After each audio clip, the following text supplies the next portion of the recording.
दोस्तों, हम लोग पढ़ रहे हैं हिंदी में प्रगतिवाद। और हिंदी में प्रगतिवाद की एक क्लास इससे पीछे और हो चुकी है, जिस क्लास में हम लोगों ने प्रगतिवाद को समग्र रूप में देख लिया था। हम लोगों ने देख लिया था कि प्रगतिवाद कब से कब तक चला और प्रगतिवाद 1936 से ही क्यों स्टार्ट किया गया या प्रगतिवाद 1943 पर ही क्यों समाप्त किया गया। और प्रगतिवाद के बहुत सारे तथ्य हमने जो है इस क्लास में देख लिए थे। तो ये क्लास आपको जो है इसका लिंक दे दिया जाएगा डिस्क्रिप्शन में, आप चाहें तो ये क्लास वहां से देख सकते हैं। आज हम बात करेंगे प्रगतिवाद के कवियों की, जिन कवियों ने प्रगतिवाद की धारा के अंतर्गत जो है रचनाएं की हैं। तो प्रगतिवाद के केंद्र में तो नागार्जुन है ही, लेकिन नागार्जुन के साथ हम लोग केदारनाथ अग्रवाल को भी पढ़ेंगे, शिव मंगल सिंह सुमन को भी पढ़ेंगे और वासुदेव सिंह त्रिलोचन को भी हम पढ़ेंगे। और इसके साथ साथ हम लोग प्रगतिवाद में रागों को भी पढ़ेंगे, रामविलास शर्मा को भी पढ़ेंगे, इन सारे लोगों को पढ़ेंगे। तो शुरू करते हैं आज की क्लास शुरू करने से पहले एक चीज मैं आपको यहीं पे बता देता हूं, वो है इन लोगों का जो है जन्म वर्ष। तो केदारनाथ अग्रवाल का जन्म है 1911 ईस्वी में, नागार्जुन साल 1911 ईस्वी में, शिव मंगल सिंह सुमन 1915 ईस्वी में और त्रिलोचन 1917 ईस्वी में। तो एक साथ इन चारों के नाम लिखे थे, एक साथ आपने इन चारों के जो है जन्म कालों को देख लिया। केदारनाथ अग्रवाल 1911 में, नागार्जुन भी 1911 में, शिव मंगल सिंह सुमन 1915 में और त्रिलोचन 1917 में। 11 11 15 17। उम्मीद करते हैं कि ये चीज आपको याद रह जाएगी। अब हम बात करेंगे सबसे पहले केदारनाथ अग्रवाल की। इन चारों कवियों में हमको जो है सबसे पहले किसको देखना है? केदारनाथ अग्रवाल को देखना है। हमने अभी देखा, साल था 1911 का जब केदारनाथ अग्रवाल का जन्म होता है। और जन्म होता कहां पे है? तो वो उत्तर प्रदेश में एक जिला पड़ता है बांदा, जहां जो है केदारनाथ अग्रवाल का जन्म होता है। उसके बाद बात कर लें अगर केदारनाथ अग्रवाल के उपनामों की, तो इनके 3 उपनाम थे। एक जो है बालेंदु था, एक था केन का कवि और एक था छायावादोत्तर पंत। अब भाई इनको बालेंदु क्यों कहा जाता था? तो इसका कारण ये था कि ये अपनी जो शुरुआती कविताएं लिखते थे, ये इसी नाम से अपनी शुरुआत की कविताएं लिखा करते थे।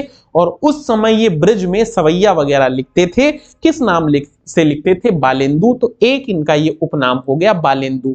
दूसरी बात भाई कि इनको केन का कवि क्यों कहा गया? तो इसका कारण ये है कि केन नदी इनको अत्यधिक प्रिय थी और केन नदी के पास बैठकर ये अपना अत्यधिक समय बिताया करते थे, इसलिए इनको केन का कवि भी कहा जाता है और ये इंपॉर्टेंट भी है। अगली बात हम कर लें कि इनको छायावादोत्तर पंत भी कहा जाता है, लेकिन उससे पहले हम लोगों को जान लेना चाहिए कि छायावादोत्तर पंत इनको कहा किसने? तो बच्चन साहब ने कहा। किसने? अमिताभ बच्चन ने नहीं, बच्चन सिंह ने इनको जो है छायावादोत्तर पंत कहा। और क्यों कहा? इनकी प्राकृतिक कविताओं के संदर्भ में। जैसे जो है पंत छायावाद में प्राकृतिक कविताएं लिखते थे, इसीलिए इनको जो है प्रगतिवाद का क्या कहा जाता है? पंत कहा जाता है। 2 चीजें हमको यहाँ पे और जान लेनी है कि इनका पहला काव्य संग्रह कौन सा है और इनकी पहली कविता कौन सी है। तो 1947 के साल में इनका पहला काव्य संग्रह आता है, जिसका नाम है युग की गंगा। जब भारत देश आजाद हो रहा था तो भाई साहब जो है अपना पहला काव्य संग्रह लिख रहे थे 47 में। कौन? केदारनाथ अग्रवाल। अगर हम बात करें कि इन्होंने पहली दफा बैठ के कौन सी कविता लिखी, तो छाया इनकी पहली कविता थी। और इसको इन्होंने कब लिखा था?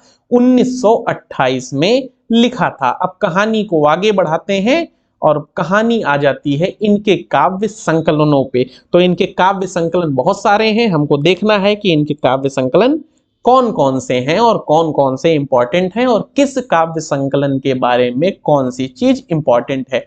हमने अभी देखा कि 1947 में इनका पहला काव्य संकलन आता है युग की गंगा।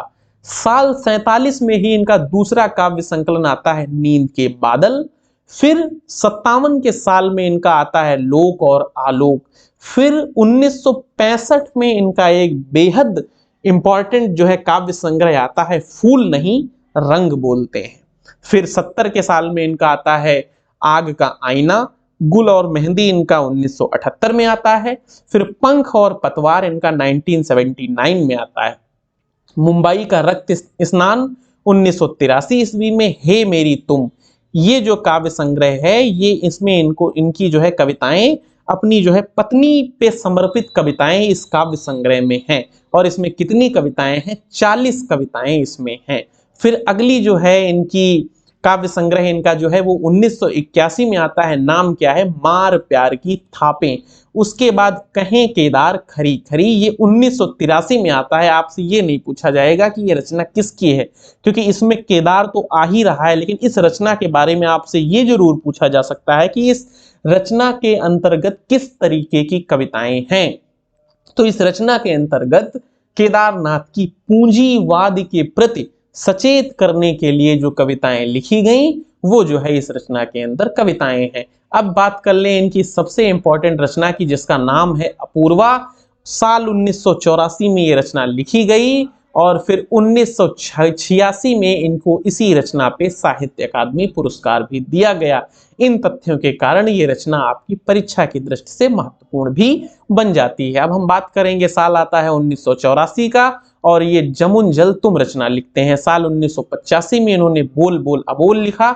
1985 में ही इन्होंने जो सिलाएं तोड़ते हैं इन्होंने लिखा और ये इनकी एक प्रमुख रचना है। 88 के साल में इन्होंने आत्मगंध लिखा और 1993 में भैया इन्होंने लिखा खुली आंखें खुली डैन।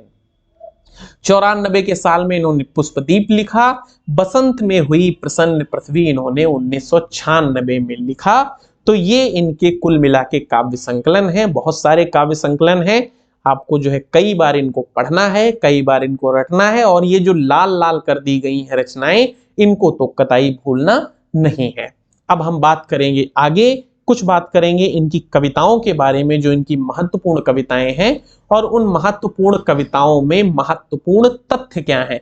जैसे हम एक कविता इनकी देख लेते हैं, खेत का दृश्य। तो भाई खेत का दृश्य कविता में क्या इंपॉर्टेंट है? पहली चीज, खेत का दृश्य जो कविता इनकी है वो एक प्रतीकात्मक कविता है। और इसमें प्रतीक कौन कौन है? इसमें जो धरती है, धरती राधा का प्रतीक है। और इसमें जो कृष्णा है, कृष्ण है, वो किसके प्रतीक हैं? कृषक के प्रतीक हैं। तो ये चीज आपको याद रखनी है। उसके बाद साल 1990 में इन्होंने एक लंबी कविता लिखी, कुहू की कोयल। तो अगर आपसे पूछा जाए कुहू की कोयल किसकी कविता है, तो केदारनाथ अग्रवाल की कविता है। और कब लिखी गई? 1990 में लिखी गई। इनकी एक और कविता है अस्थि और अंकुर। इनमें जो है इनकी प्रगतिवादी कविताएं संकलित हैं। कौन सी कविताएं संकलित हैं? प्रगतिवादी कविताएं संकलित हैं। किस काव्य संग्रह में? अस्थि और अंकुर काव्य संकलन में। हे मेरी तुम हमने अभी देखा। इनमें जो है इनकी पत्नी को संबोधित कविताएं हैं। हमने आपको अभी बताया था इसमें कुल कितनी कविताएं हैं, तो इसमें कुल इनकी 40 कविताएं हैं। अपूर्वा के बारे में हम लोगों ने देख ही लिया कि ये अपूर्वा कब लिखी गई? 1984 ईस्वी में ये रचना लिखी गई और उसके 2 साल बाद 1986 में इसको साहित्य अकादमी पुरस्कार दिया गया। अगर हम बात करते हैं कि इसमें कुल मिला के कितनी कविताएं संकलित हैं, तो इसमें 62 कविताएं संकलित हैं। इनकी एक और कविता है चंदू और चैत, जिसमें जो है ग्रामीण युवकों की जिंदगी का यथार्थ चित्रण किया गया है। तो ये इनकी प्रमुख कविताएं थी जिनके बारे में कुछ ना कुछ मैंने आपको बताया। बात करेंगे आगे, तो आगे जो है केदारनाथ की कुछ इंपॉर्टेंट पंक्तियां हैं, उनको भी हम लोग देख लेते हैं। पहली जो है केदारनाथ की पंक्ति ये है कि मैंने उसको जब जब देखा, मैंने उसको जब जब देखा, लोहा देखा, लोहे जैसा तपते देखा, गलते देखा, ढलते देखा, मैंने उसको गोली जैसा चलते देखा, मैंने उसको जब जब देखा, लोहा देखा। तो ये तो बहुत इंपॉर्टेंट रचना है, आपको पता भी होगी। इससे पहले एक इनकी जो है इसमें जो है विशुद्ध प्रगतिवाद की झलक होती है। वो रचना इनकी है कि काटो काटो काटो करवी, मारो मारो मारो हंसिया, हिंसा और अहिंसा क्या है, जीवन से बड़ हिंसा क्या है। तो ये भी इनकी बहुत ज्यादा इंपॉर्टेंट पंक्ति है। उसके बाद एक पंक्ति इनकी और है कि आज का लेखन आग के अंगूठे की क्रांतिकारी कतर का बंदूक मार लेखन है। तो ये इनकी कुछ इंपॉर्टेंट पंक्तियां हैं, इनको आप जो है अपने स्मृति पटल पे रखिएगा, इनको आप याद रखिएगा। तो केदारनाथ अग्रवाल यहीं पे हो जाते हैं समाप्त। केदारनाथ अग्रवाल के बारे में जो इंपॉर्टेंट चीजें थी वो सारी चीजें आपको बता दी गई हैं। इन चीजों को अगर आप नोट्स बना के पढ़ते हैं तो आपका जो है फायदा होगा, क्योंकि मेरा काम यही है कि कई जगहों से कई सारी चीजें लाके आपके सामने प्रस्तुत करना। अब जो है जो अगले रचनाकार हैं वो है शिव मंगल सिंह सुमन। हमको पता है कि शिव मंगल सिंह सुमन का जन्म कब होता है, 1915 ईस्वी में होता है। तो इस क्लास के अंतर्गत हम केदारनाथ अग्रवाल को देख लेंगे, शिव मंगल सिंह सुमन को देख लेंगे। इससे जो बाद वाली क्लास आएगी उसमें हम लोगों को नागार्जुन को विशेष रूप से देखना है। नागार्जुन के बारे में कोई फैक्ट छोड़ना नहीं है। नागार्जुन की सारी पंक्तियां, नागार्जुन की सारी रचनाएं, नागार्जुन के सारे तथ्य हमको उस क्लास में देखने हैं। उसके बाद उसी क्लास में हमको त्रिलोचन को भी देखना है, उसी क्लास में हमको रांगे राघव को भी देखना है, और उसी क्लास में हमको जो है थोड़ा बहुत और जो है जो प्रगतिवादी कवि हैं उनको देखना है। तो देखते हैं शिव मंगल सिंह सुमन को। शिव मंगल सिंह सुमन का जन्म कहाँ पे हुआ? उन्नाव में इनका जन्म हुआ। इनका जो पहला काव्य संग्रह था वो हिल्लोल था। केदारनाथ अग्रवाल का पहला काव्य संग्रह कौन था? युग की गंगा। कब आया था? 1947 में। और शिव मंगल सिंह सुमन का पहला काव्य संग्रह कौन सा है? हिल्लोल है। तो इनकी रचनाएं कौन कौन सी हैं?